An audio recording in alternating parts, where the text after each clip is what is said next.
Welcome to Reporter Studio Pro product training video. RS Pro is a streamlined multi-channel recording solution for in-person and remote proceedings. This is the perfect all-around multi-channel recording system. Let's start by defining what a recording session is. A recording session is defined by the user as any recording with a begin record time and ending record time from the same day. Let's look at the first screen that opens up with Reporter Studio Pro. And we have two options here. I can record a new session or I can review an existing session. Let's start with recording a new session. I click Record a Session and a Record a Session window opens and I'm going to create new. It's going to ask me for a name that I need to assign to my new recording. I like to keep it short, so I'm going to give it today's date, 09/21/2022, and usually a deponent's name or a case type name. And I'm going to call this one Jones. And I click OK. So the next window that opens up is the Record Session Settings window. This is a very important window and will open up every time you go to open and start a new recording in Reporter Studio Pro. So why is this important? Well, Reporter Studio Pro gives you the versatility to record from an audio interface device for in-person proceedings, and it'll also allow you to record remote proceedings, and you use a different driver type for that. So we'll talk about both. So under Select Driver Type, if I click on the down arrow, I see that I have ASIO drivers, and those are the drivers that I would use with a multi-channel audio interface device. We're going to focus on a remote proceeding right now, so I'm going to select the Wasapi driver. It's going to ask me to select my capture device, which is going to be my USB microphone with a mute button. And I'm going to select my Yeti microphone and click OK. Next, it's going to want my loopback driver. So my loopback driver is going to be my USB speaker. Remember, I need to do confidence monitoring using the onboard sound card, so we use a USB speaker to listen to the remote proceeding from the video conferencing platform, and it is also going to be the device that Reporter Studio Pro uses to capture the audio from everybody on the video conferencing platform. So I already have my USB speaker selected here. So audio driver sampling rate. You need to know what the driver sampling rate is for your microphone. Now, most USB microphones will have a driver sampling rate of 48,000. Some, with few exceptions, may have a sampling rate of 44,100. And we would click on the Select button to change this, click on the down arrow, and select the right sampling rate, and click OK. The recorded audio sampling rate is a sampling rate recorded by Reporter Studio Pro, and under no condition should we ever change that value. Because I'm doing a setup for a remote proceeding, I will only have a 2-channel recording. So 2 channels are selected here. If I were doing an in-person proceeding, I would be selecting up to 12 independent channels of audio. So since I'm comfortable with my settings, I'm going to click on Confirm Settings and Continue.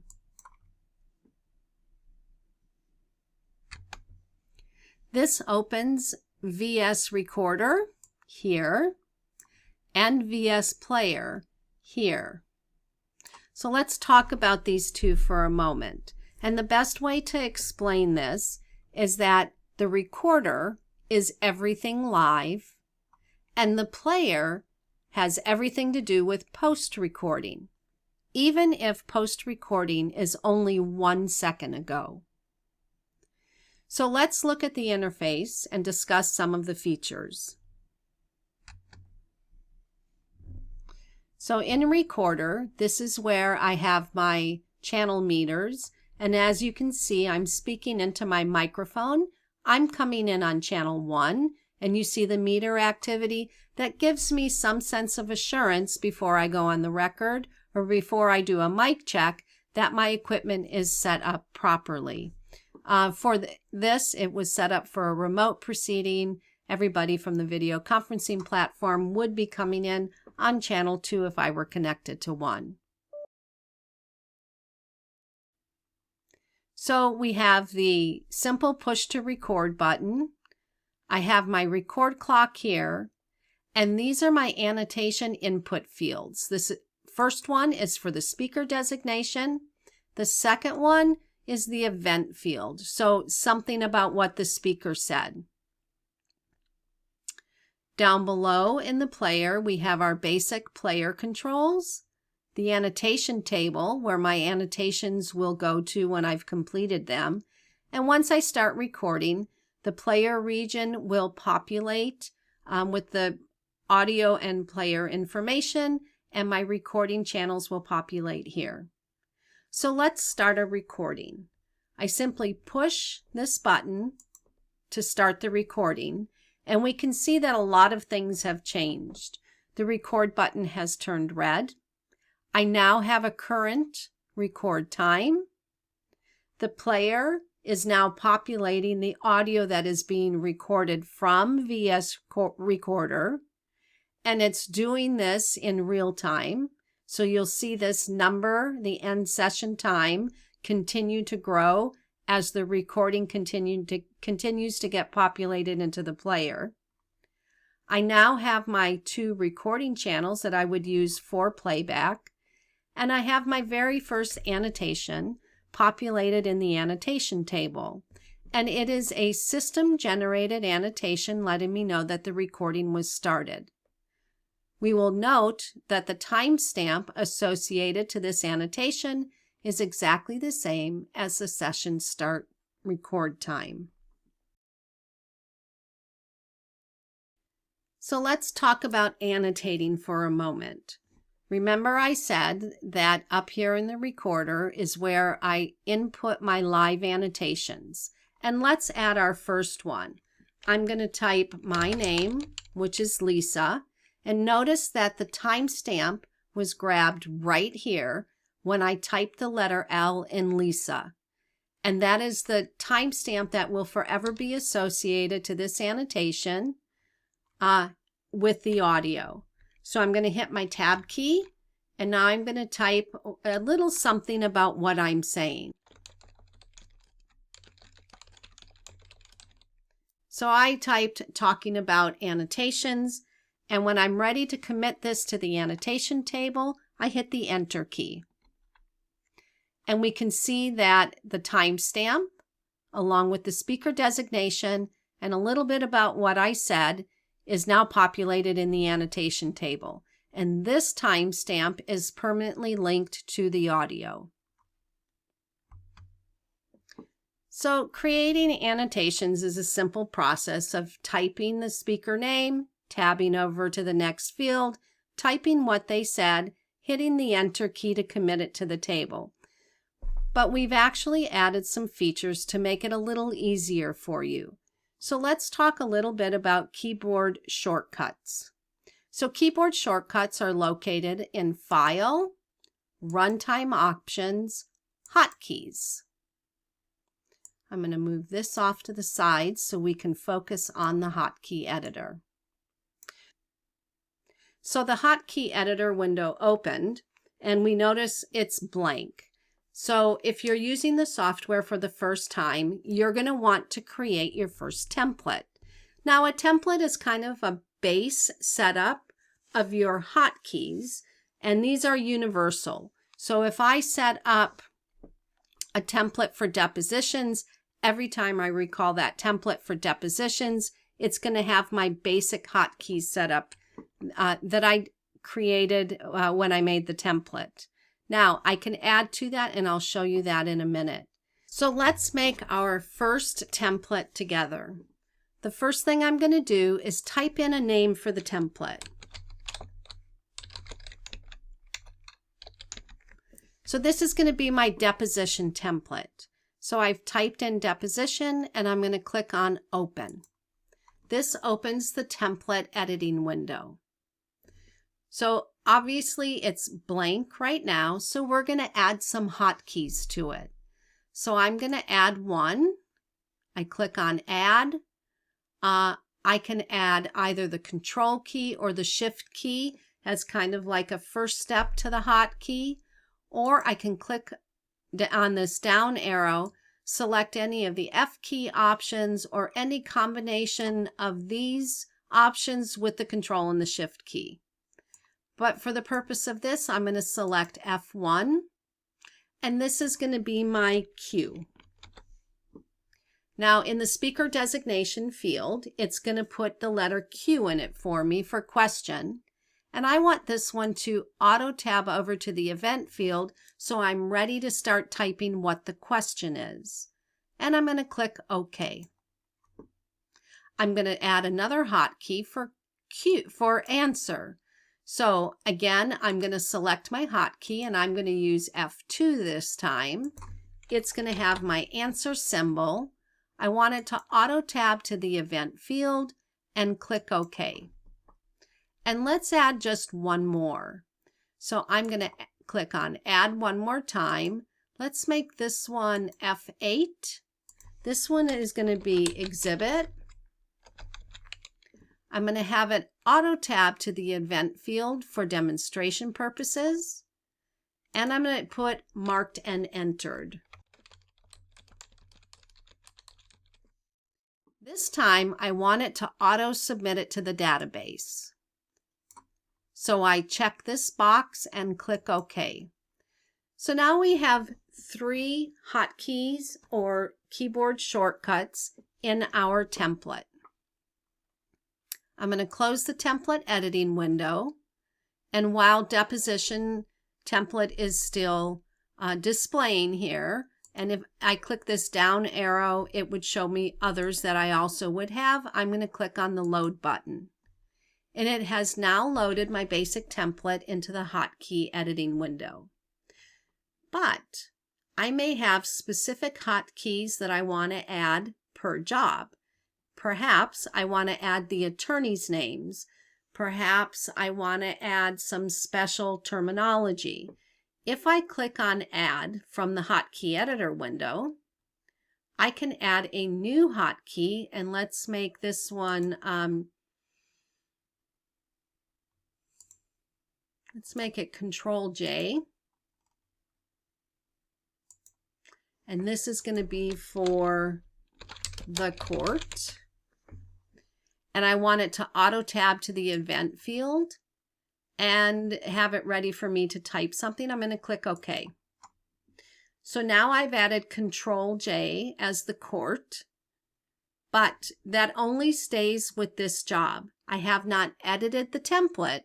I've added a job hotkey. So the minute I'm done with this recording session, I start a new recording session, recall my deposition template, it's going to be cleared back out to those original 3. So let's take a look at how those work. I'm going to click, let's pull this back over here. I'm going to click in the speaker designation field and hit the F1 key, and it has typed in my cue, and I'm going to type in question, and I hit the enter key. I'm going to do it again now with F2. It has input my answer symbol. I'm going to type an answer and hit the enter key to submit it to the annotation table. Let's try that one we created with F8. Now watch quickly because this happens fast. I'm going to hit F8 and you're going to see that exhibit marked and entered with the appropriate timestamp has been captured and committed to my annotation table. So we're recording, and I'm going to continue to add just a few more annotations as if I were annotating a deposition going on. So F1Q,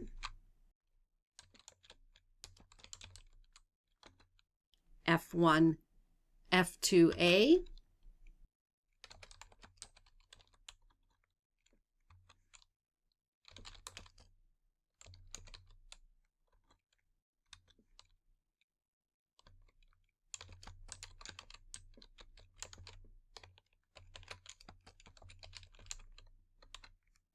and we see how I go back and forth with Q&A and Q&A.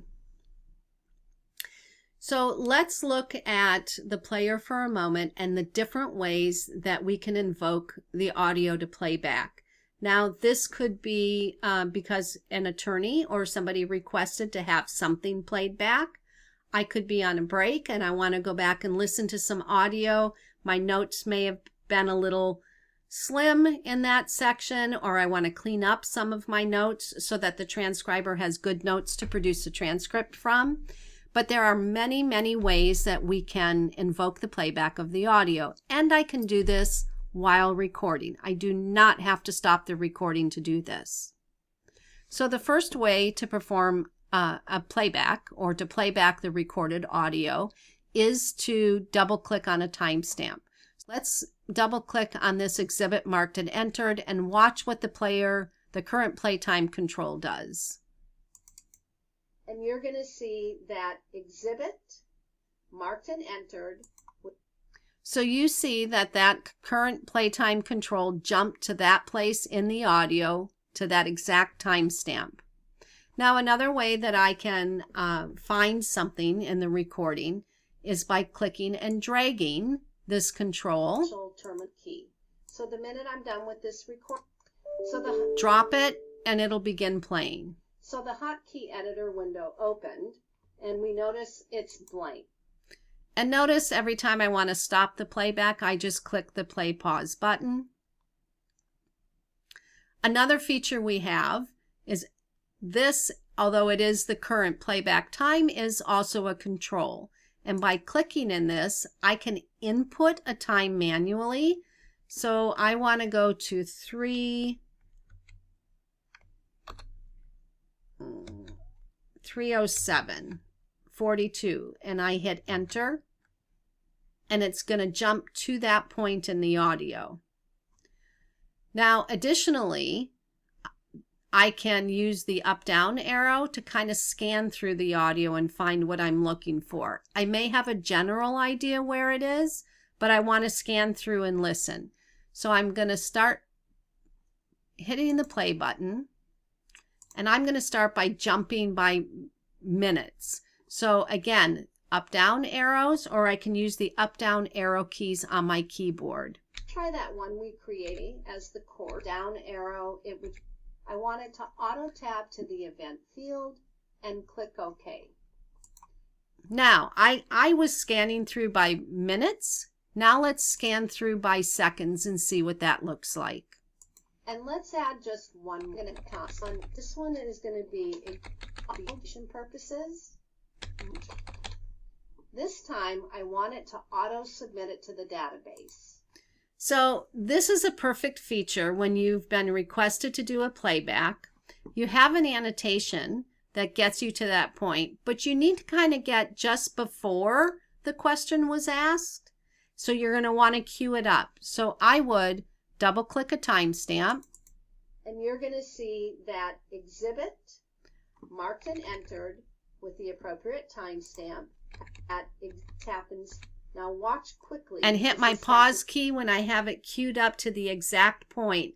Nothing before, but the exact point that I want to use for the playback. And when I'm ready, I announce to everyone I'm ready to do my playback, and then I just simply hit the play button.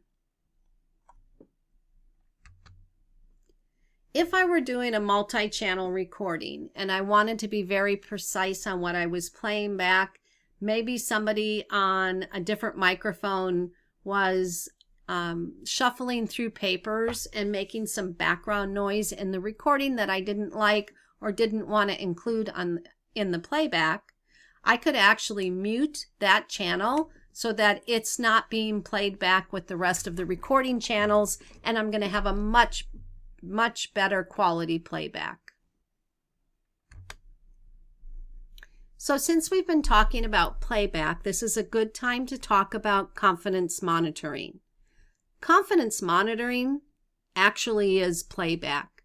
So confidence monitoring is the ability to listen to the recording 1 to 3 seconds after live, after it's been recorded, written to disk, and is available in the player for us to listen to.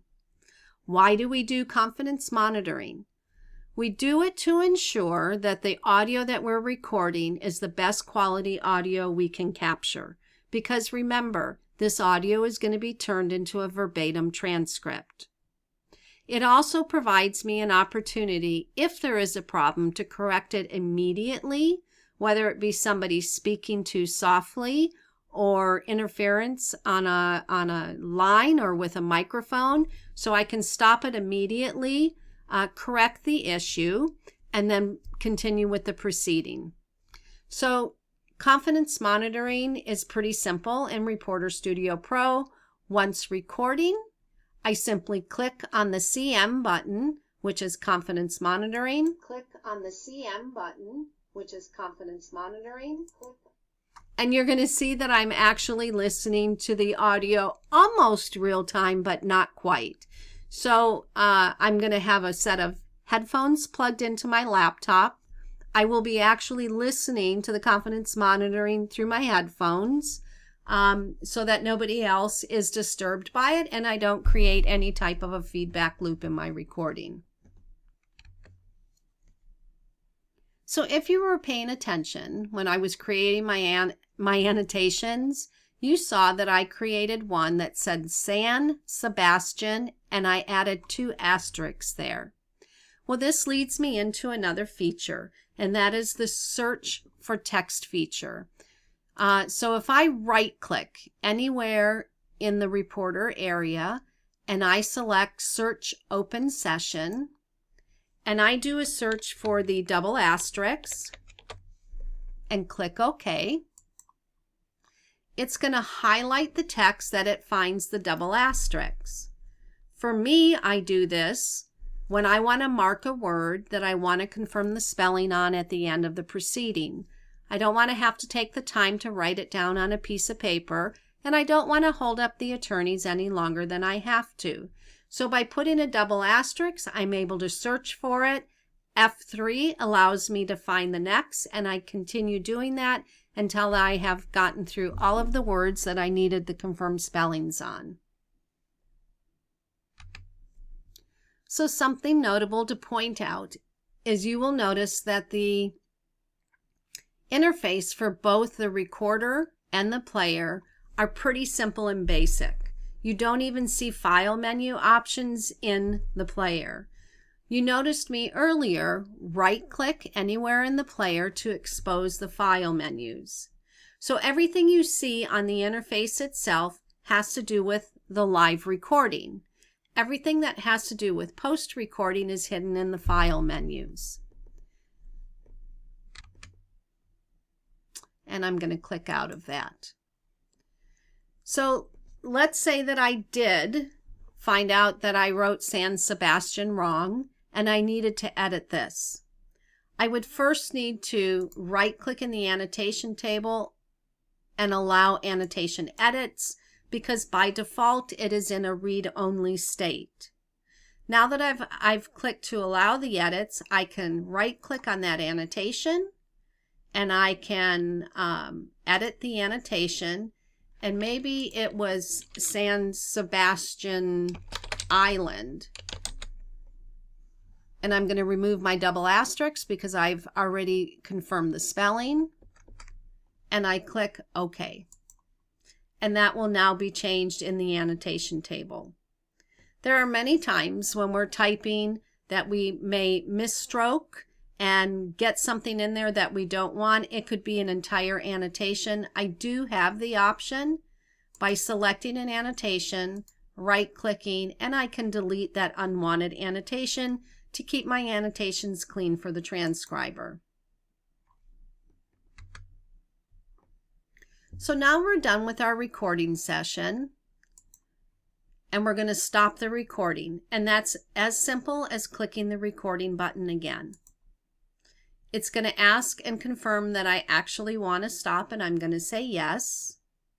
And now my recording session is ended. Or is it? What if the attorney asked to go back on the record because he wanted to add a statement to the record? I simply start recording again and continue right from where we left off. Now I'm going to stop that recording one more time. So end of session proceedings, right? What are the processes we do when we're done recording and the appearance has ended? So the first thing that I teach people to do is to create a complimentary set of annotations to submit to the agency. One that doesn't have to be included with the audio, one that doesn't require them to open up the entire recording session to see what's in the annotations. We can do this simply by right-clicking in the player, select Save Annotations. I like to save it in an HTML format because this maintains the nice layout and readability. So I'm going to browse to my job folder that I already had created on my computer.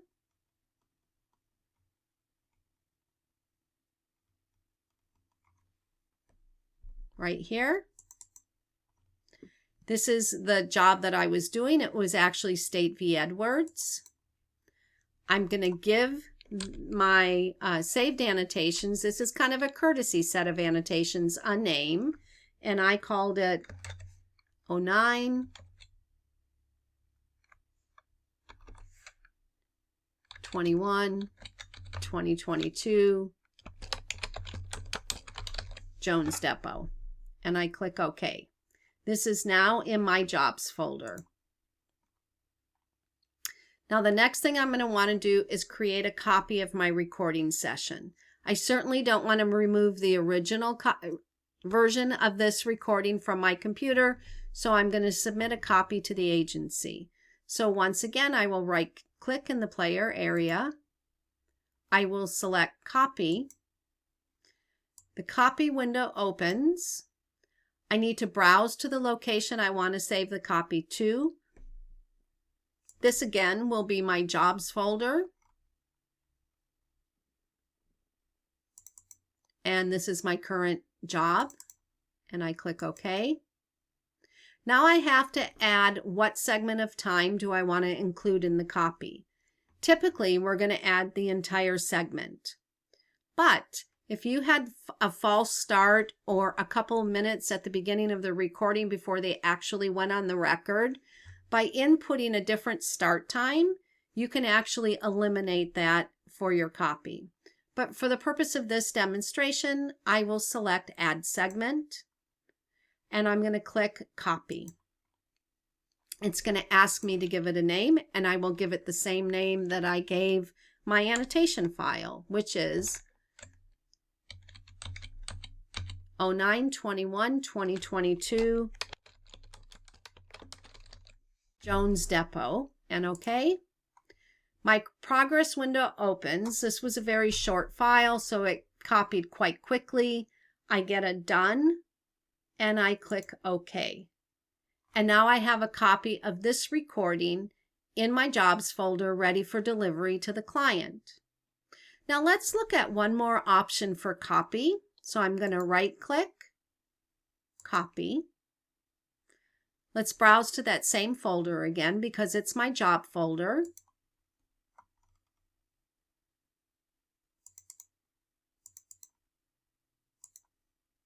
And I'm going to create a different type of a copy. So the copy I created before would include all of the individual channels of audio, whether it be 1, 2, or 12. It's also going to include the annotations. So when a transcriber needs to produce a transcript, they can use the public player. They open that session and they have the audio and they have the annotations. But I want to make a second copy, and this is going to be a mixed down copy. So now, regardless of how many channels I recorded in, I'm going to mix all of these down to one channel of audio. To do this, I add the segment time again. I click Copy Audio Only and mix all channels to one file and copy. It's going to ask me to give it a name again.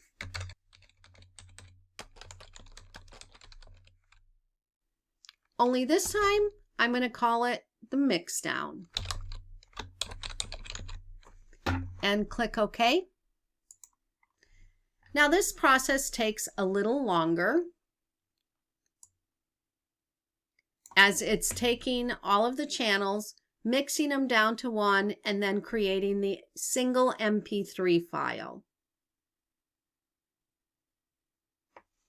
We can watch the progress in the progress window, and when it's done, it lets me know it's done, and I click OK.